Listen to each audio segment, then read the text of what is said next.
also circulatory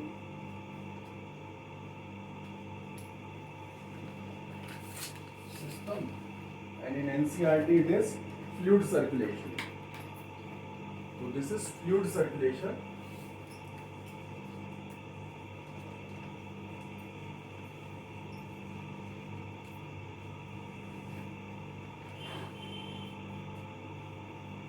तो ये देखो कितने तरीके के फ्लूइड हैं जो बॉडी में सर्कुलेट करेंगे. Exactly there is blood and lymph. तो एक तो ब्लड है और अपना लिम्फ है. ओके, ब्लड का रोल और लिम्फ का रोल, ये दोनों जो है इस सर्कुलेटरी पार्ट में आएगा. ओके, अब ब्लड जो है एग्जैक्टली उसी से लिम्फ बन रहा है. ब्लड से ही लिम्फ बनता है. तो सर्कुलेटरी सिस्टम के हमारी बॉडी में दो पार्ट हो जाते हैं. कौन कौन से हो जाते हैं? Blood vascular system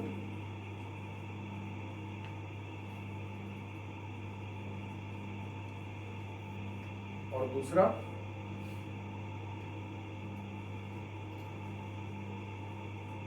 lymphatic system. ठीक है, मेन हमारी जो डिस्कशन है वो ब्लड वेस्कुलर सिस्टम से शुरू करेंगे. ब्लड वेस्कुलर सिस्टम में डेफिनेटली ब्लड है जो कि वेसल्स के अंदर फ्लो कर रहा है.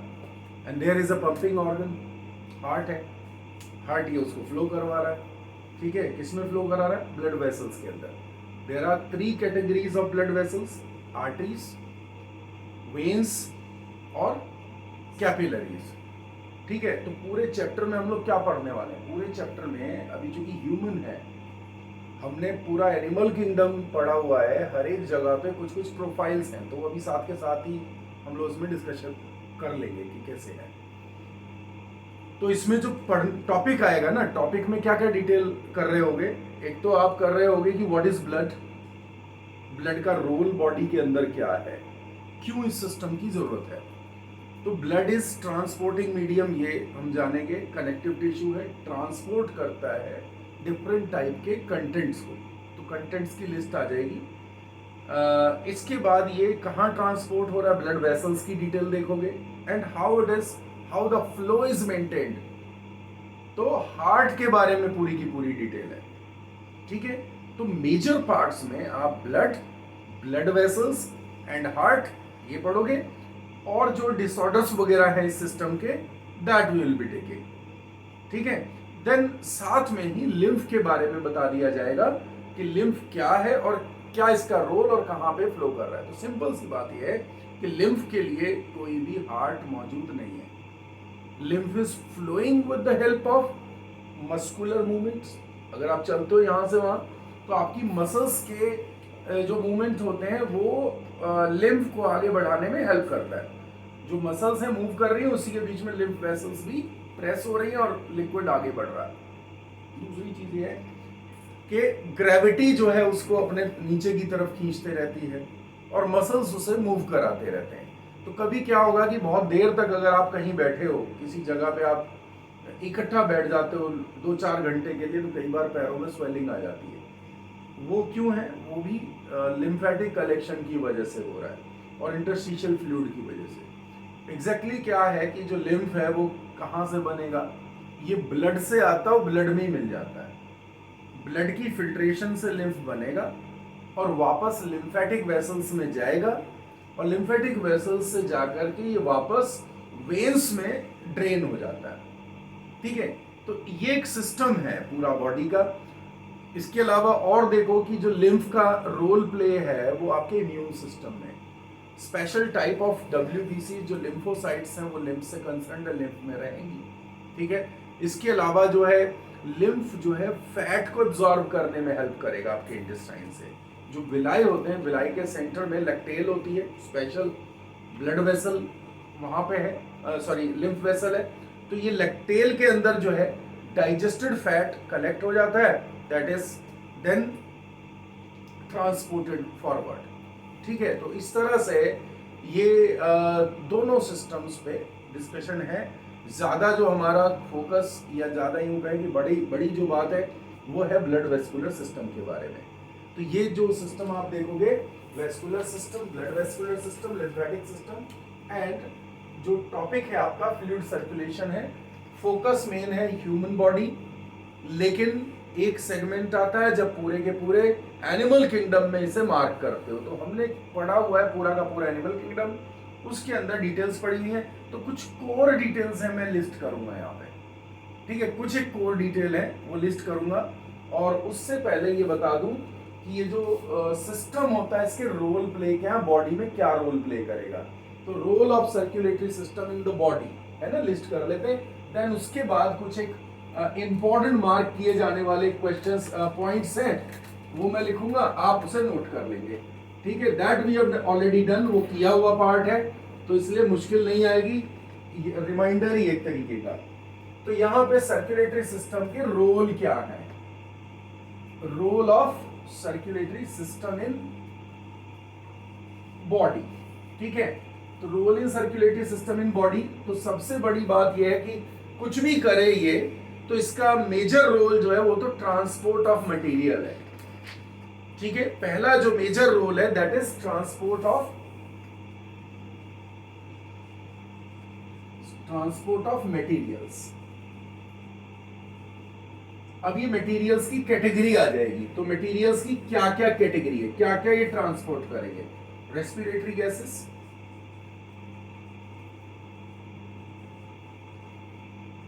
रेस्पिरेटरी गैसेस ट्रांसपोर्ट होते हैं ब्लड के थ्रू। इसके अलावा न्यूट्रिएंट्स, न्यूट्रिएंट्स में जैसे ग्लूकोज और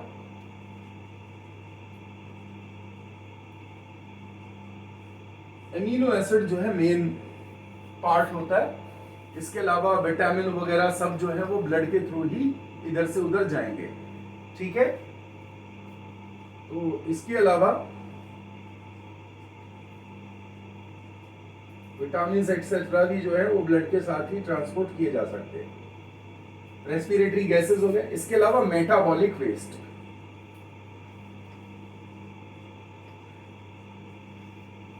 मेटाबॉलिक वेस्ट जैसे यूरिया, हालांकि CO2 भी मेटाबॉलिक वेस्ट है, बट मैंने यहाँ पे रेस्पिरेटरी गैसेस लिख दिया है, तो यहाँ भी ये इंक्लूड हो जाता है, ठीक है। तो ट्रांसपोर्ट हो रहा है मटेरियल्स का, क्या क्या मटेरियल हो गए, respiratory gases, nutrients, metabolic waste, ठीक है। इसके अलावा हॉर्मोन्स, हॉर्मोन्स ट्रांसपोर्ट होते हैं, ठीक है। ब्लड के साथ ही हार्मोन ट्रांसपोर्ट होगा। ब्लड का जो हार्मोन में हम पढ़ेंगे तो हार्मोन्स ब्लड के साथ ही जाते होते हैं, ठीक है। ये चीज है, तो ट्रांसपोर्ट ऑफ मटेरियल्स इसका काम है। इसके अलावा ये और चीजें भी कुछ कैरी कर सकता है, कर रहा होता है, जैसे क्लॉटिंग फैक्टर्स,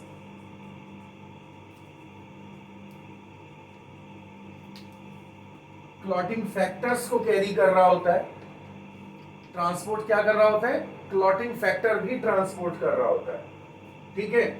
इसके अलावा जो है ये एंटीबॉडीज ट्रांसपोर्ट कर रहा होता है, और ऐड कर सकते हो एंटीबॉडीज, इट ट्रांसपोर्ट्स एंटीबॉडीज, तो एंटीबॉडीज को भी ट्रांसपोर्ट करेगा, इम्यून सिस्टम कैरी कर रहा है। और क्या क्या कर सकता है, और कोई चीज याद आ रही, मेडिसिन को कैरी करेगा, ठीक है। अगर कोई आपने दवाई लेनी है, कोई मेडिसिन लिया है, antibodies are not medicines, these are the part of body, immune system का हिस्सा है। तो इसके अलावा और क्या कैरी करेगा, इसके अलावा मेडिसिन आप लिख सकते हो,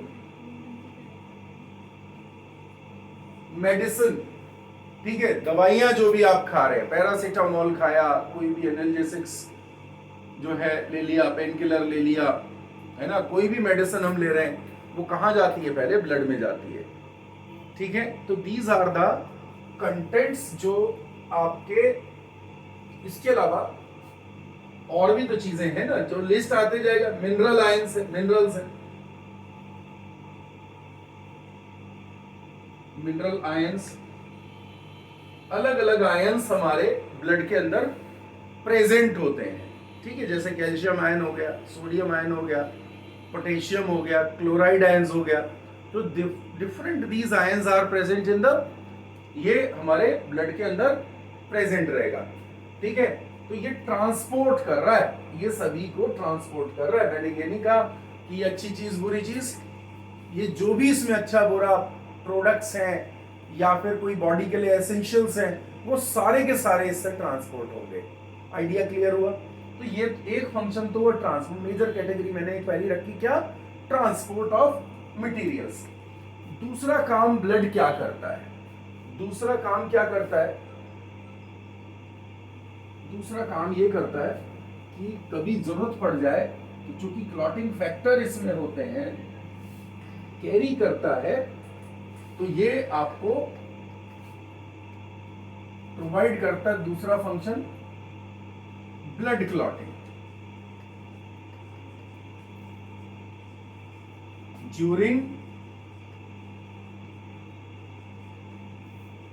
इंजरी, अगर चोट लग जाए तो, इंजरी हो जाए तो आपके जो क्लॉटिंग फैक्टर ब्लड में कैरी किए जा रहे हैं, वही आपका क्या करेंगे?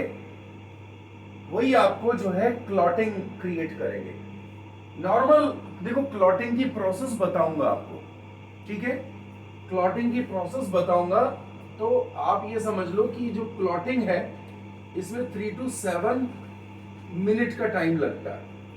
3 to 7 मिनट का टाइम लगेगा, और कौन कौन से फैक्टर्स इन्वॉल्व होते हैं that we will discuss in the, जो इस सेगमेंट आएगा, ब्लड क्लॉटिंग। तो दूसरा काम हुआ ये ब्लड क्लॉटिंग का। तीसरा काम क्या कर रहा है भाई? इम्यूनिटी।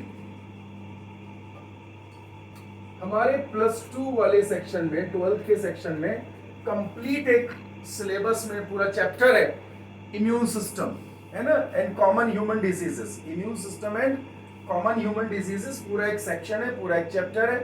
ठीक है, तो इम्यूनिटी में हम लोग पढ़ते हैं first line defence.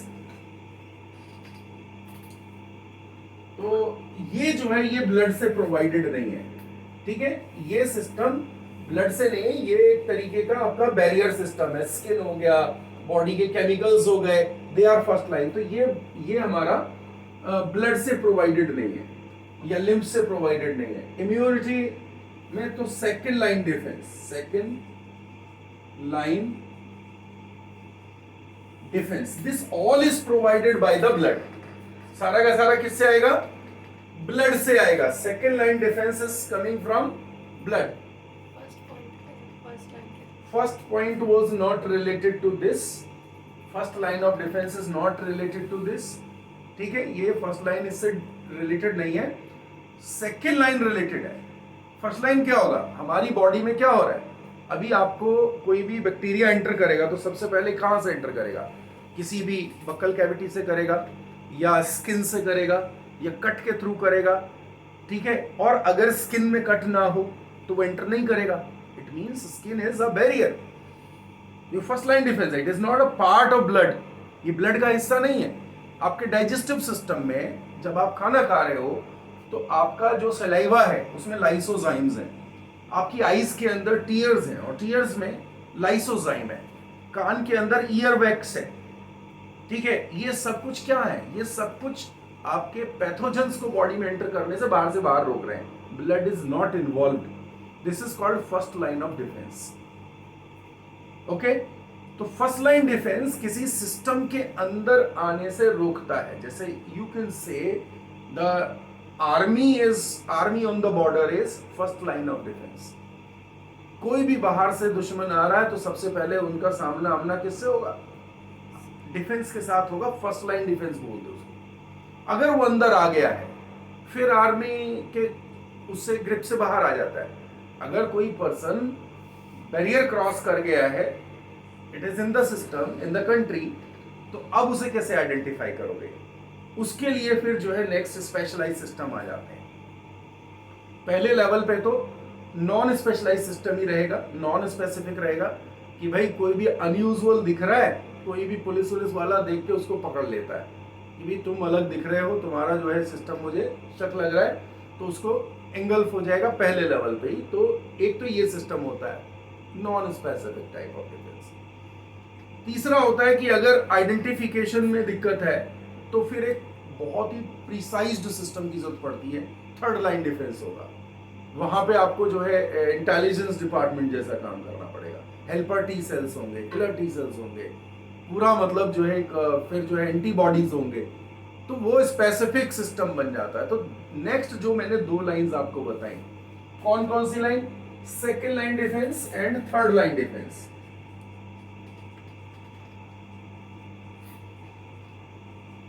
These are related to immunity, ठीक है? These are related to immunity provided by blood and lymph.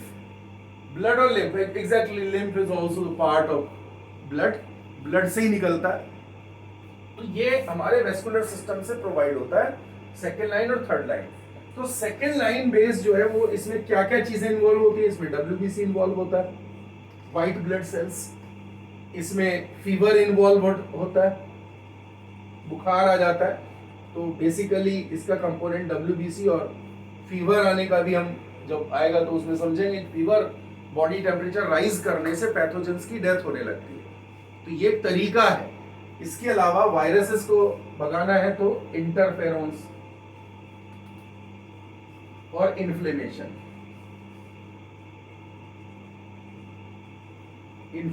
Reaction, ये 3-4 तरीके हमारे यूज में आते हैं।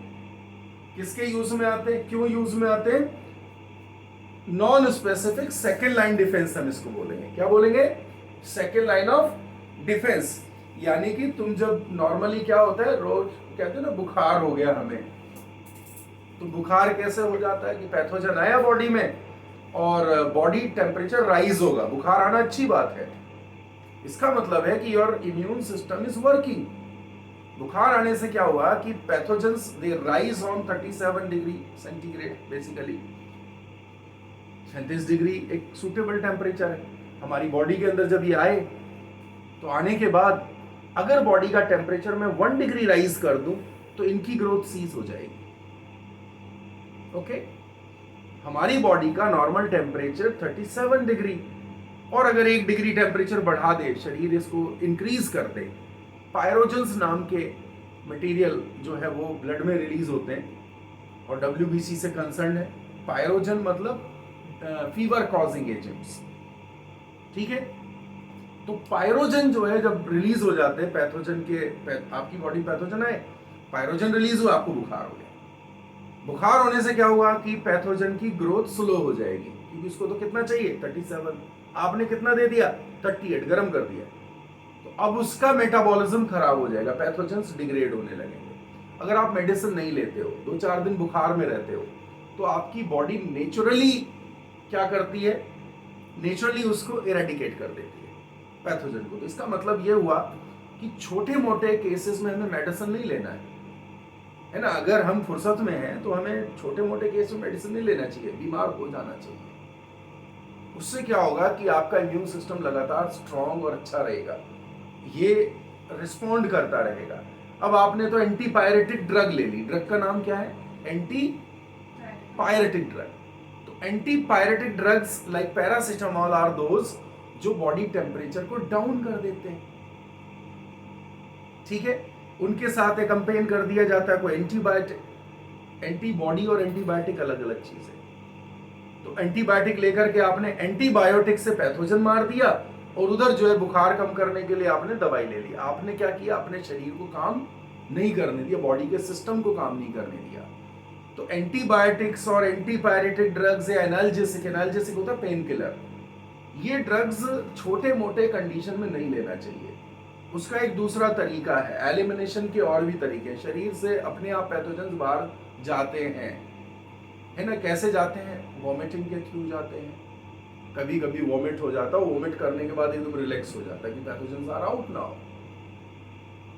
एज वेल एज बॉडी ने उस बर्डन को रिलीज कर दिया जिसमें उसकी एनर्जी लगने वाली थी। डाइजेस्टिव सिस्टम में आपने खाना खाया, फूड पॉइजनिंग हुआ, वोमिटिंग सेंसेशन हुआ, वोमिटिंग कर दिया, तो शरीर ने क्या किया, एक तो पैथोजेंस आउट हो गए, बर्डन कम हो गया, और शरीर को अब जो डाइजेस्टिव सिस्टम में एनर्जी लगानी थी वो एनर्जी भी नहीं लगेगी, एंड यू कैन रिलैक्स, आप रिजुवेनेट कर सकते हो, थोड़ा रिलैक्स करके अपने आप को सही कर सकते हो। Water therapy is very good. पानी लो, जब भी कोई पैथोजेंस है या आपको लग रहा है बुखार वगैरह ज्यादा हो गया तो टेक रेस्ट और वाटर कंज्यूम करते रहो, पानी लेते रहो, जितना भी है लिक्विड कंज्यूम करते रहे, इजी खाना कर दें एकदम, है ना। तो धीरे धीरे आप ये पाओगे कि विद इन 1-2 डेज आपका जो सेहत है वो इसी ट्रीटमेंट से सही हो रही है। अगर फिर भी सही नहीं हो रही है और इंक्रीज हो रहा है, then you can seek medical help. तो शुरुआती दौर में बड़ा कुछ जो है, मुझे नहीं लगता कि डे 1 में ही जो है आपको जरा सा कोई दर्द वर्द हो तो आप जो है मेडिसिन पकड़ लें, ठीक है। तो हम यहाँ पे बात करें सेकेंड लाइन डिफेंस की, और यहाँ पे आपको पता चला fever is good for health, है ना, टू रिकवरी। हेल्थ के लिए तो पैथोजन आया तो फीवर होगा ही, लेकिन ये गुड फॉर हेल्थ क्यों है, इन द सेंस किसमें कह रहा हूं मैं आपसे कि भाई फीवर होगा तो आपका शरीर का इम्यून सिस्टम काम कर रहा है। दूसरी बात, इंटरफेरोन्स है शरीर के अंदर, कोई वायरल इन्फेक्शन आता है तो पड़ोसी सेल, मतलब जो वायरस इन्फेक्टेड सेल है, वो इंटरफेरोन्स बनाना शुरू कर देती है ताकि पड़ोसी सेल्स को नुकसान ना हो, ठीक है। तो इंटरफेरोन्स आर एंटीवायरल प्रोटीन्स, है ना, ये सब डिटेल में +2 में पढ़ना है। तो वायरस के अगेंस्ट इंटरफेरॉन भी शरीर तैयार करता है, सेकेंड लाइन डिफेंस का हिस्सा है, और सेकेंड लाइन डिफेंस ब्लड में ही होता है, यानी कि WBC बेसिकली ये सिस्टम है, नॉन स्पेसिफिक डिफेंस है। फर्स्ट और सेकेंड लाइन जो होते हैं वो क्या होते हैं, नॉन स्पेसिफिक। ये नहीं होता किसी स्पेशल विशेष के लिए कोई काम किलिंग करनी है, ऐसा नहीं है कि कोई स्पेशली वो होगा। जैसे कोरोना आया तो कोरोना की स्ट्रेन के लिए भी अलग अलग हमें क्या चाहिए था, कोरोना के स्ट्रेन के लिए भी हमें अलग अलग तरह की वैक्सीन की जरूरत पड़ रही है। क्यों पड़ रही है, क्योंकि स्पेसिफिक डिफेंस है, एंटीबॉडी बनेगा। जिसमें एंटीबॉडी इन्वॉल्व होता है, एंटीबॉडी बॉडी में ही बनते हैं, ठीक है। तो एंटीबॉडी जब इन्वॉल्व हो जाते हैं तो this is called specific defence, है ना। स्पेशल टास्क फोर्स सुना है ना, तो स्पेशल टास्क क्या होती है कि किसी स्पेशल को पकड़ना है, किसी स्पेशल एंटीजन को किल करना है, तो एंटीबॉडीज चाहिए होते हैं। ओके, समझ में आ रहा है। तो ये हमारा इंटरफेरॉन वाला सेक्शन, तो इसमें तो इंटरफेरॉन में हमें स्पेसिफिक नहीं है, इट इज नॉन स्पेसिफिक। कोई भी वायरस होगा तो जनरल रिएक्शन जो है इंटरफेरॉन से काम करेगी। नेक्स्ट एक टर्म होती है इन्फ्लेमेशन रिएक्शन। इन्फ्लेमेशन रिएक्शन में मार्जिन पे लिख लो, कॉपी के ऊपर लिख ले, inflammation reaction, inflammation reaction, inflammation reaction, inflammation reaction. तो बेटे इन्फ्लेमेशन 3 बातों से आएगा, 3 बातों से शो किया जाएगा। इट इज कैरेक्टराइज्ड बाय, किस किस से characterised by redness, pain and swelling, redness, pain and swelling, redness, pain and swelling. Redness है, पेन है और स्वेलिंग है, मतलब जब चोट लग जाती है तो क्या होता है, वहां पे ब्लड वेसल्स वाइड हो जाते हैं, क्योंकि वहां पे एक केमिकल रिलीज होता है, हिस्टामीन। क्या रिलीज होगा, हिस्टामीन। हम अभी पढ़ेंगे वैसोडाइलेशन, ब्लड वेसल्स में पढ़ेंगे। तो जैसी ब्लड वेसल्स वाइड होती हैं तो ताकि ज्यादा WBC वहां पहुंच सके, कैपिलरीज वाइड हो जाते हैं, कैपिलरीज को वाइड होना पड़ेगा ताकि वहां पे WBC आसानी से पहुंच सके। और हम तो जान रहे हैं WBC किलिंग का काम करते हैं, ये सोल्जर्स होते हैं बॉडी के, ठीक है। तो ये पहुंचेंगे, ये पैथोजन को खा जाएंगे, फैगोसाइटोसिस करते हैं कुछ स्पेशल WBC। तो इस काम के लिए क्या चाहिए, ब्लड वेसल्स का वाइड होना जरूरी है। जैसे होता है ना कि कहीं पे फोर्स पहुंचाना है तो रोड को क्लियर करते हैं, तो यहाँ पे वाइडनिंग ऑफ ब्लड वेसल किससे हो रहा है, हिस्टामीन से। और उसके दौरान क्या होगा, जहां ब्लड ज्यादा आएगा रेडनेस आएगी। चूंकि ब्लड वेसल्स वाइड हो गए, कैपिलरीज वाइड हो गए, तो इसमें से क्या होता है, प्लाज्मा का लीकेज होने लगता है ब्लड में से। और प्लाज्मा का लीकेज होता है तो प्लाज्मा जो है टिश्यूज के बीच में आ जाती है इंटरस्टिशियल फ्लूइड के साथ। तो इंटरस्टिशियल फ्लूइड और प्लाज्मा लगभग एक ही चीज है। क्योंकि इंटरस्टिशियल फ्लूइड लगातार प्लाज्मा से बनता है और इंटरस्टिशियल फ्लूइड से ही आगे कलेक्टिवली हम कहते हैं लिम्फ बनता है।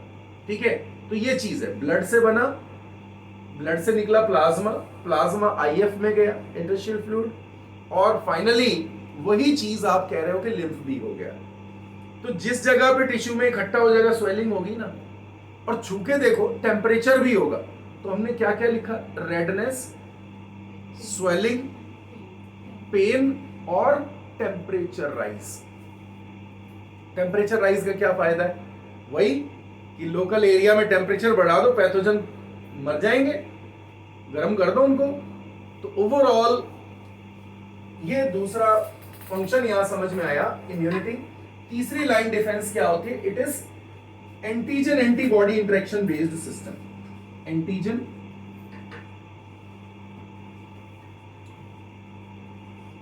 Antibody interaction, antigen antibody interaction क्या है ये, एंटीजन एंटीबॉडी इंटरेक्शन, ये स्पेसिफिक डिफेंस है। जिस केस में एंटीजन और एंटीबॉडी इन्वॉल्व होते हो तो that is called third line of defence. तो क्या क्या हो गया है अभी, blood clotting we have done, दूसरा तीसरा जो है इम्यूनिटी, और सबसे पहला क्या था, ट्रांसपोर्ट था। ठीक है, एक और चीज जो है यहां पे होती है दैट इज टेम्परेचर मैनेजमेंट। तीसरी चीज क्या होती है, temperature management. Temperature management, blood temperature manage करता है, मतलब लिवर इज द ऑर्गन जहां पे हीट जनरेट होती है, और ब्लड इज द मटेरियल जो उस हीट को पूरी बॉडी में लेके जाता है। ठीक है, टेम्परेचर मैनेजमेंट चौथी चीज है।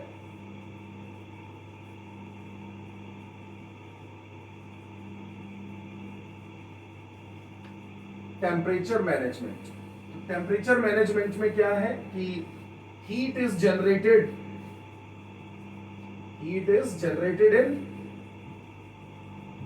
in liver and transported by blood। आपके लिवर में जो है हीट काफी जनरेट होती है, वैसे तो आपके मसल्स भी शिवरिंग करके हीट जनरेट करते हैं, और ये हीट पूरी बॉडी में ट्रांसपोर्ट होती है। किसके थ्रू ट्रांसपोर्ट होती है, सर्दियों में आप देखोगे कि जो है ब्लड का फ्लो बॉडी में बढ़ा हुआ रहता है। सर्दियों के टाइम ब्लड वेसल्स नैरो भी होते हैं ताकि ज्यादा ब्लड फ्लो कर सके, टेम्परेचर रेगुलेट हो सके। तो ये कुछ बातें हुई, कौन कौन सी कैटेगरी डिफाइन कर दी, पहले तो ट्रांसपोर्ट हो गया, नेक्स्ट वन इज ट्रांसपोर्ट के बाद क्या हुआ, ब्लड क्लॉटिंग हुआ, तीसरा क्या हुआ, इम्यूनिटी हुआ, थर्ड वन इज इम्यूनिटी, चौथी बात हमने कहा टेम्परेचर मैनेजमेंट भी कर रहा है ब्लड। ठीक है, ब्लड जो है वो टेम्परेचर मैनेजमेंट करता है। ठीक है, तो ये मेजर एक्टिविटीज हैं जो ब्लड के साथ रिलेटेड है, और साइड में लिम्फ जो है वो आपके इम्यून सिस्टम में मदद कर रहा है, वहां पे हेल्प में है। ये चीज हुई। अब बात ये है कि अब मैं उस आइडिया को डिस्कस करूंगा। ये तो रोल ऑफ सिस्टम हुआ बॉडी में, तो कैसे और क्यों जरूरत है इस सिस्टम की। और शुरुआती लेवल में आप देख रहे हो एनिमल किंगडम में आपने देखा कि there was no circulatory system in many phyla, है ना, पोरीफेरा में, नाइडेरिया में कोई सर्कुलेटरी सिस्टम नाम की चीज तो नहीं थी वहां पे। ठीक है, कोई चीज वहां पे ऐसी नहीं थी, क्योंकि वो बहुत ही लूजली पैक्ड सेल्स हैं and they are in contact of water, पानी के लगातार संपर्क में है, और water itself is a transporting medium. पानी के डायरेक्ट जब कांटेक्ट में है तो ब्लड वेसल की क्या जरूरत है, हर एक सेल पानी के कांटेक्ट में आ रखा है, तो पानी में ही फूड में प्रेजेंट है, पानी के अंदर ही ऑक्सीजन मौजूद है। तो डायरेक्टली वो सेल क्या कर रही थी इनिशियल केसेस में, यहाँ पे सेल के अंदर O2 सीधे आ रहा है, CO2 सीधे जा रहा है, यहाँ पे अमोनिया सीधे रिलीज हो जा रही है सराउंडिंग वाटर में, और आप देख रहे हो कि भाई ये फैगोसाइटोसिस यहाँ सीधे हो रहा है, तो फूड जो है यहाँ पे डाइजेस्ट होके यहाँ वेस्ट निकल जा रहा है, वेस्ट बाहर जा रहा है। तो there was no need of this system. है ना। तो बॉडी कॉम्प्लिकेटेड होने के साथ जैसे जैसे बॉडी कॉम्प्लिकेट हो गई है